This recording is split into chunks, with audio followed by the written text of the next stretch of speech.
a gente percebe que a medicina sempre esteve atrelada, a prática médica sempre esteve atrelada a avanços científicos. Então, nessa linha do tempo aí, o que a gente quer mostrar é que vários avanços científicos foram incorporados ao longo do tempo para que a gente pudesse cuidar melhor dos nossos pacientes. Então, começou assim como o primeiro avanço científico tendo como realmente incorporado a medicina foi com a criação da lupa em 1250. A primeira tendência que a gente vê no gráfico a partir da criação da lupa é a incorporação de tecnologias que trazem dados objetivos para a prática médica.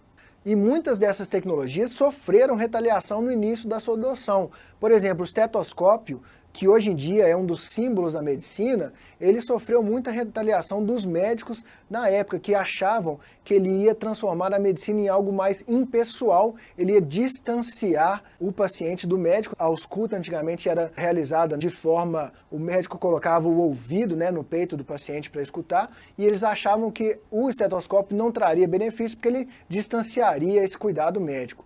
A mesma oposição sofreu o termômetro, que trazia um dado muito importante, objetivo, da medição da temperatura, e os médicos falavam que isso não era muito representativo porque existiam diferentes tipos e feelings para cada tipo de febre e que cada febre tinha um comportamento diferente, que se você não sentisse, se você não colocasse a mão no paciente, você perdesse esse feeling por um dado objetivo, aquilo ali ia prejudicar o seu diagnóstico, o que a gente sabe hoje em dia que é bobeira. Então, essa primeira tendência dessa linha do tempo mostra essa adoção de dados objetivos dentro da prática médica, né? Os avanços tecnológicos vão trazendo esses dados objetivos. No início do século passado, a gente vê uma outra tendência também muito interessante, que é a tendência de maior intervenção. A gente tem tecnologias novas que são criadas, que a gente consegue interferir melhor no desfecho do paciente. Então a gente tem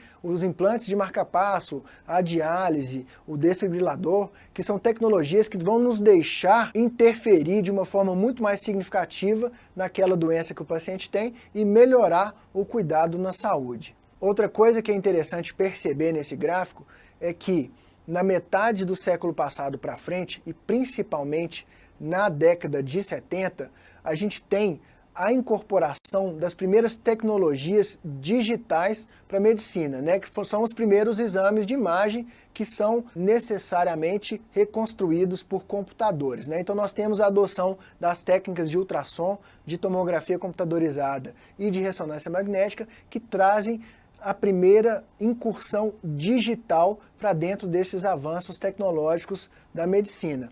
E com essa incursão digital, a gente tem também o aumento do número de dados criados na medicina, que nós vamos ver lá na frente na aula de Big Data. Em 2000 foi revelado o projeto Genoma, que mostra o quão digital a medicina estava se transformando. É um projeto que começou no início de 1990 e demorou aí depois 13 anos, porque ele foi totalmente completo em 2003, né? Mas em 2000, para a virada do milênio, já revelaram grande parte dos seus achados, e a partir do projeto Genoma que eu acho que se inicia a época da medicina 4.0, porque a gente começa a ter informações digitais e informações de uma precisão que a gente não tinha antes sobre o paciente, né? Sobre dados importantíssimos do paciente, que são os dados do genoma, que realmente hoje em dia a gente usa de uma forma muito corriqueira e a gente realmente tende a ver esse uso desses dados aumentar cada vez mais. Primeira telecirurgia transatlântica pelo professor Moresco, da Universidade de Estrasburgo, igual a gente já falou na aula de introdução,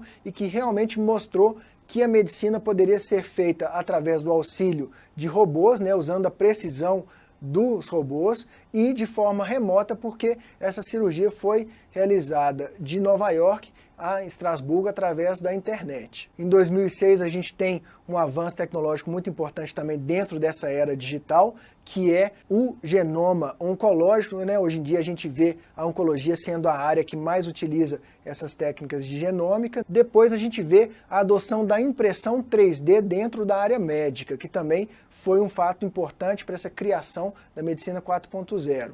Em 2016 a gente tem o primeiro algoritmo que vai auxiliar na detecção de uma doença, que foi o algoritmo Google AI. A turma do Google desenvolveu um algoritmo para detecção de retinopatia diabética, e aí realmente a gente tem o primeiro algoritmo de AI, de inteligência artificial, podendo ser usado na prática médica. Em 2019, a gente tem o primeiro Silicon Trial. O que é o primeiro Silicon Trial?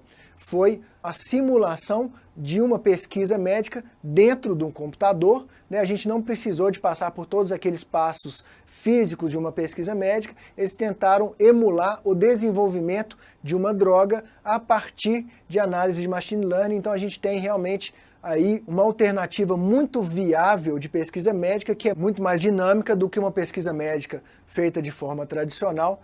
Então, percebendo essa conexão intrínseca da medicina com os avanços científicos e entendendo o conceito tecnológico e socioeconômico que a gente está passando hoje, a gente consegue caracterizar e conceitualizar melhor a medicina 4.0. Então, a medicina 4.0 ela é digital, ela lança mão da abundância de dados digitais que a gente tem hoje dentro da medicina. Ela é multitecnológica, você tem a apreciação de várias técnicas que geram dados e você consegue condensar esses dados dentro da sua análise através da ajuda dos computadores. Com isso, ela se transforma em data-driven, ela é fomentada, ela é estimulada pela análise de dados. Com essa análise de dados, ela é capaz de ser muito mais preditiva e antecipatória do que apenas paliativa ou reativa. Então a gente consegue antever desfechos através da análise de dados e aí tomar as decisões para que aqueles desfechos sejam evitados ou sejam minimizados. Além disso, ela consegue ser tanto presencial quanto remota. Na pandemia do Covid-19, né, a gente vê um aumento significativo do uso da telemedicina, que realmente foi uma alternativa muito interessante em um momento em que as pessoas tinham que se deslocar menos por conta do coronavírus. E o conjunto desses fatores vai culminar no modelo que hoje em dia está muito em moda se falar, que é o modelo de medicina de precisão. O que o modelo de medicina de precisão prega? É a customização ou a adequação do cuidado médico para cada grupo de paciente ou de grupo de pacientes, de acordo com as suas nuances, de acordo com as suas características específicas. Então você lança mão de técnicas diagnósticas mais complexas, até análise genética, exames de imagem, e você lança mão dessas técnicas diagnósticas para você entender melhor aquele grupo de pacientes e avaliar qual que seria a alternativa terapêutica, qual que seria a melhor conduta de acordo